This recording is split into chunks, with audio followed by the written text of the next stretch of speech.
Hi everyone, I'm Becky. And I'm Sarah. And we're doing Bickering book reviews. Today we are talking about Pretend She's Here by Luanne, which I got off of Edelweiss. See. And so this book is about Emily. I don't know why I can't say that all of a sudden. Emily! I have a lot of friends named Emily. People my age, it's very popular. Emily Longeram. Longeram? Maybe? Is it really relevant? It's not relevant. Anyway, so Emily has never gotten over the death of her best friend, Lizzie Porter. Emily has been grieving as if part of her died. So when Lizzie's parents return to town, Emily agrees to go with them to Lizzie's grave to say goodbye.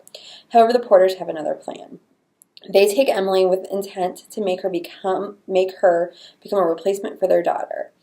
And they will do whatever it takes to make Emily take Lizzie's place, even if somebody dies in the process. Which I feel like this is kind of a spoiler, because if you read the description on the back of the book, it has nothing about kidnapping, but she gets kidnapped like 5 pages in.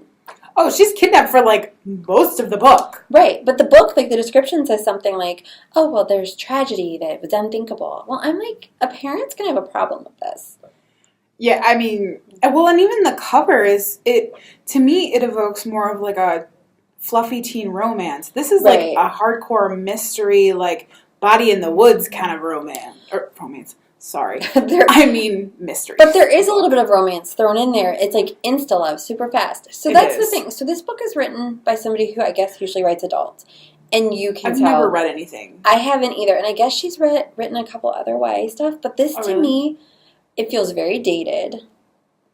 I don't know if I got that. Because at one point, like, they pull out a cell phone, and I was like, oh, right. It feels like the books I used to read, like, in 8th grade, way back in the early 90s.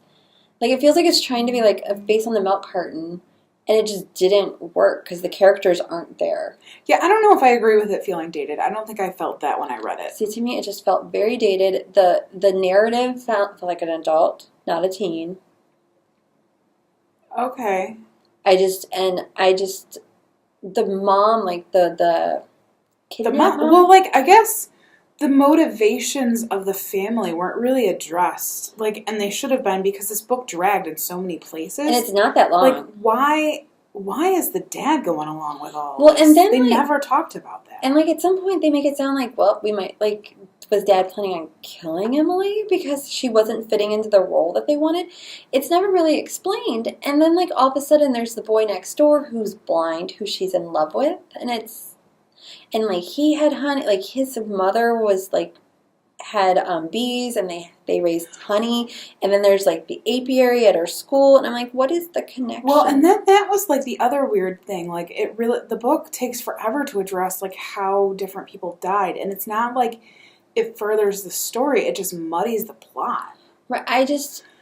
And I think that there are kids who might like this book, because kids do like kidnapping books, and their face on the milk carton is still taken out. So even if it does feel dated, I mean, I agree. I think you're not going to reach those kids unless a librarian is handing it to them, because the cover is not going to bring in those kids. The cover's not going to bring in those kids, and the description's not going to bring in those kids.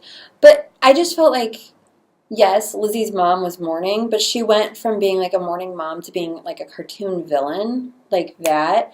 And then all of a sudden, like, there was the sister that was helping, but they're like, oh, but she wasn't bad. It just didn't work for me on so many levels. And I was like, this is going to be high drama. I'm going to enjoy this. And it just didn't. I mean, and I think that there's like half of this book that they didn't really need. I think that it really could have focused on a specific plotline. It didn't need to focus on another plotline, and I think that the plotline that they should have just continued to focus on, I think it moved quickly for me, and I could certainly see people who get into the kidnapping books really getting into this book. But you're right, it's not marketed in the right way. No. And I think it really does it's lackluster at the end. Yeah, but if you think about it, because they were cramming so much in, like, the kidnapping stuff, there were, like, maybe, like, 5 or 6 of events of, like, her actual experiences as kidnapping. And then, like, it was just like, oh, and we're going to go over here. And then we're going to go over here. And then we're going to go over there. I don't know. It just didn't work for me. Should we just rate it? All right. Yeah, let's read it. Our rating system starts at the top with 5 unicorns. We go down to 2 unicorns. If we don't like it, it's a horse. I'm 3 unicorns. I'm at 2. I just couldn't. I just could not get into it. I tried so hard. So, because I usually like this kind of stuff. And so that is where we are on Pretend She's Here by Luanne Rice. See you around. Bye.